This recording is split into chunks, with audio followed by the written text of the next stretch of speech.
정도가 되지 않는 그 쇠퇴될 수밖에 없는 구조를 갖고 있다. 모든 씨앗이 그렇죠. 그때 거기에서 적응도가 강한 것들을 찾아내는 것들이 사실은 중요하다고 좀 봅니다.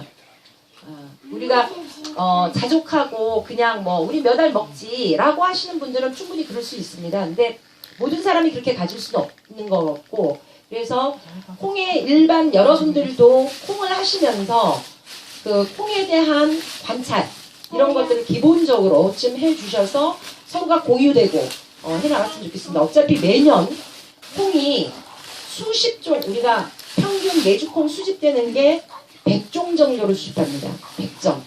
100점 정도를 수집하기 때문에 매년 우리가 특성조사를 해요. 거기서 찾아내고 그 다음에 기존에 있는 것들이 있고 하니까 여러분들이 거기에 같이 좀 일조하시면 좋을 것 같습니다. 자, 콩에 대해서 더 이상 없습니까? 그 옛날에는 그 노린재 피해가 없었나요? 있었죠, 다 있었죠. 있었는데 이 정도는 되지 않아요. 먹을 수는 있었지. 그러니까 너 먹고 나 먹고가 되는 누구나 거죠. 이런 거는 전혀 몰라. 이제 그건 생태계가 깨졌다는 그렇다는 얘기예요. 거죠. 지금의 벌레 문제는 그 생태계 문제입니다. 농약을 치면 칠수록 우리가 치지 않는다라 해도 농약 피해서 오는 것들이고 내성은 더 강해지는 거고, 저는 이거는 우리 밭의 문제만, 그러니까 우리 밭이 청결하다고 해서 우리 밭에서만 해결되지 않는다라는 거죠. 그러니까 이거는 뭐 결국은 그런 문제로 볼 수 있어요. 제가 작년에 기장을 한 300통 심었어요. 씨할 거 하나도 못 건졌습니다. 왜 그러냐면 참새들이 대한민국에는 모든 참새들이 다 몰려오거든요. 원래 일하고 지금 이제 보리가 지금 한참 있거든요. 보리밭 3분의 1이 날아갔어요. 그래 하다 안 돼가지고 어제 새 그물을 갖다가 막 쳤는데 한 마리도 안 걸려요. 안 걸리면서 지금 아마 2, 3일 후에 집에 가면 보리 원래 하나도 못 건질 거예요. 그게 우리 여기에는 색피해가 전혀 없어요. 여기 지금 새가 없네 지금. 아니, 진짜 저희도 근데 그런데 문제는 이제 그거라는 거죠. 저는 우리도 쥐피해가 없었고, 그런데 이게 올 거라는 거죠. 이미 다른 데서 벌어졌다라는 거는 온다라는 얘기거든요.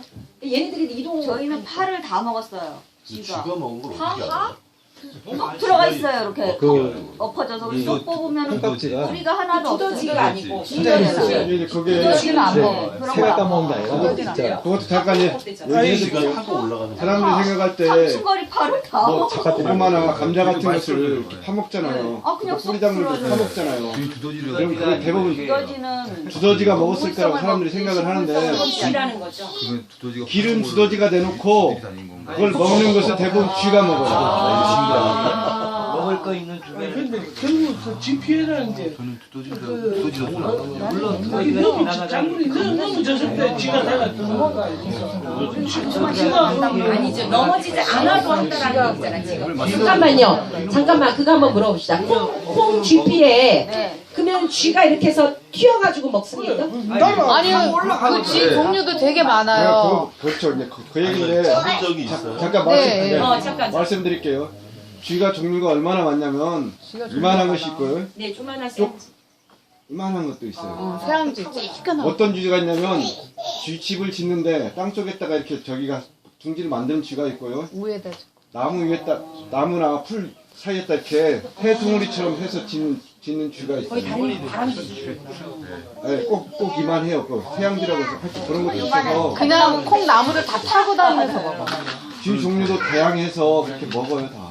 대책이 없어. 얘네들도 품종 변화를 일으켰구나. 그래서 옛날부터 있었어요. 찌끈거리를 나가지고 쥐가 그러면은 쫄이 잡으면 안 날려요. 네. 쥐집이 그래 나도 지금 나무 남자 이 새끼들이 처먹겠다. 풀을 나무로 친다면 이렇게 해서 중간에 이렇게 새 둥우리처럼 지어놓고 쥐가 살아요. 아니 노래집을 아직 못 네. 봤는데 찌찌가무식병 그 병에 옮기는 쥐인데, 그 쥐는 어떻게 하면 땅 속에다가 불을 파고 사는 게 아니라 풀 사이에다가 이렇게 둥지를 짓고 거기에 살아요. 그래서 우리 봉화 나오는 게 부동산가 그게 그거 많이 네, 쥐집이 새집이 쥐집이 아니고 아니고 쥐집. 그게 찌찌가무식 거기 옮기는 쥐예요. 몇개 있었는데. 한타바이러스 일으키는 애들도 걔들이. 그럼 걔네는 무조건 잡아야 되는 거야? 아니, 어떻게 잡냐고. 그건 이제 아, 생각해. 나는 새끼를 발견한 적이 있었는데 불쌍해서 아니, 나도 안 좀 돼요. 감당할 무조건 수 없더라고. 제가 저번에 올해 우리 감자 지게 감자 심은데요. 네. 이렇게 두 줄로 심었거든요. 그래서 하여간 그 밭에 좀 파도 먹고 해요. 그래서 감자밭을 이렇게 손으로 눌러봤더니 하여간 두 줄로 둘이 이렇게 쫙 가 있는 거예요. 감자 볼 안에. 야. 그래서 감자를 캐볼 수도 없고 하여간 방법이 없어서 감자 또 다 먹을까봐 이렇게 쏙쏙 들어가는 대로 이제 쥐약을 몇 봉지 어디 가서 사왔어요. 그 쌀쥐약으로 된 거. 그래서 이제 거기 쏙 들어가는 데를 흙을 살살살살 하면 굴이 딱 보이거든요. 그래서 거기다 이제 쌀쥐약을 이렇게 조금 부어놓고 어차피 제가 관찰을 해야 하니까 거기다 이제 풀을 살짝 해서 그 위에다 이렇게 덮어놓고 하루 이틀 지나서 가서 딱 이렇게 열어보니까 쌀쥐약이 없어졌어요. 그러니까 쥐가 먹는 건 것 같아요. 자, 저 금방 생각났습니다. 네. 우리 집은요, 구멍이 있잖아요. 네. 그 구멍에 뱀이 삽니다. 뱀이 살면 돼요. 우리는 뱀이 살아요. 뱀이 사는 우리 뱀이 쥐를 잡아. 그러니까 뱀이 쥐를 잡아먹는 거예요. 그럴 수 있겠네요. 그러니까 생태계가 살아나야 그게 저기가 균형이 우리 있어요. 그러면 뱀을 키워야 된다는 얘기야. 우리 집 뱀 다 잡아가. 엄청 많아. 요즘에 또 문제가 있는 게 뭐냐면 싫어하는 풀이 잘해. 들고양이들이 너무 많아져가지고 흔한 게 뱀이었어요. 근데 고양이들이 늘어나면서 뱀 새끼들이 다 잡다. 우리 집 뱀 엄청 많아. 여기 고양이가 없으니까 쥐안 잡아먹는다니까. 왜요? 네? 쥐를 잡기가 사냥하기 얼마나 힘든데. 자, 한 곳에서 저 이렇게 일단은 내가 답 나왔어. 답 나왔어. 뱀이야 뱀. 거기는 지금 생태계에서 뱀이 없는 거야. 뱀이 득실득실했는데. 우리 여기 고양이가 7.4부터 살모사 엄청 많으니까 오늘 진짜 내일 아침에 다 뱀 잡으러 갑시다. 그래가지고 뱀 가져가. 개구리만 잡으면 우리 여기 개구리도 엄청 많아요. 개구리는 많죠. 그러니까 여기는 생태계가 살아있기 때문에 자, 굉장히 훌륭한 요리를 찾아냈습니다. 자, 그러면은 자, 일단은 콩에 대한 얘기는 정말 새로운 얘기들도 많았고 잠시 이제 여기를 일단락 하고요. 또 아까 중간에 휴지 얘기도 나왔는데 구체적인 방법이 안 나왔거든요. 그거는 뭘로 그냥 콩추비 말하는 거예요? 콩추비? 화비료로 하면 아니 화학비료가 아니죠. 여기는 아까 콩추비는 뿌리옥 박테리아 그게 생성할 때 질소비를 준다라는 얘기예요. 질소비는 여기서 막 간행용에서 얘기하는 질소비가 있고 우리가 얘기할 때는 유기물 퇴비를 얘기하는 거죠. 뭐 여러 가지. 그래서 옛날 어른들은 어떤 식으로 했냐면은 제가 어렸을 때 입장을 나이가 돼서 이제 제추제를 치기 전에 저기 방식인데 콩을 보통 노트리에다 뚝 심어놓으면은 그 일정한 시간 돼서 아무 때나 하지 않고요. 저 꼬투리 맺고 막 그럴 때 콩 밑에 있는 풀들 싹 맛을 배가지고 콩 밑에다 깔아줘요. 그럼 콩이 잘 먹어요. 깔아주고 멀칭하고. 그러니까 풀매기를 하면요. 풀매기가 하면은 자연스럽게 소비되는 게 적거든요. 그러니까 날아가는 게 적. 풀을 뵐 때는 어느 때가 좋아요? 아까 얘기를 자라기 했었잖아요. 해서? 처음에 초기에 뭐냐면 개화되기 전에 한번 풀을 매고 그 다음에 실질적으로 꽃줄이 낼 때도 풀을 한번 매요. 꽃줄이 들었을 때. 크기가 상관없어. 아니 풀이 그때 엄청 커요. 크기가 상관없는 게 아니라 그때 엄청 커요. 일반적으로 네, 국가작물의 추비 시기는 꽃이 막 지기 시작하는 무렵이죠. 거기다가 뭐 화학 비료를 주든 퇴비를 주든 풀을 그저 그 꽃이 막 꽃이 막 지기 시작하는 시기에 대비 투입이 이루어져야 된다면 풀을 베서 주는 거는 그보다 시기적으로 더 빨라서 해야 되겠죠. 알을 크게 하는 것은 모든 게 다 이제 막 알이 생겨서 막 활동하려고 할 때 그때 주면 가장 좋아요. 모든 게 다 그래요. 이게 방법이 있는 거예요. 이제 그 콩농사 짓는 분들이 비닐 멀칭 하죠.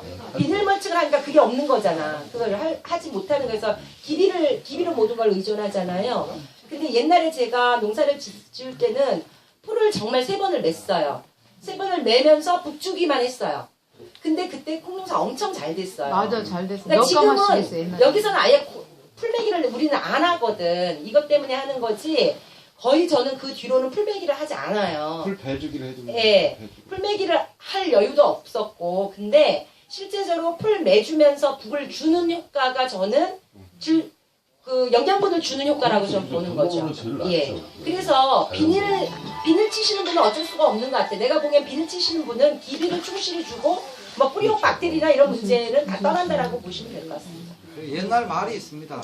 서숙밭, 쑥구밭은 안 매도 콩밭은 맨다는 말이 있는데 쑥구밭, 서숙밭은 풀이 적당히 있어도 저들이 알아서 어느 정도까지는 크는데 콩은 먹으려고 하면 매야 돼요. 풀하고 싸움 붙여가지고는 배서 없는 거랑 붙드는 거랑 달라. 네, 완전히 다르죠. 그러니까 콩씨를 그냥 이렇게 밭이 이렇게 있으면 땅이 저렇게 있으면은 예를 들어 저 정도 이렇게 초생지에다가 적당한 시기에 풀을 싹 빼고 콩 씨앗을 넣어 놓으면 얘가 자란 콩 다 촉트고 다 올라옵니다. 그 순간 지나버리면 콩이 싹 녹아지고 없습니다. 풀에 치여가지고. 그렇죠.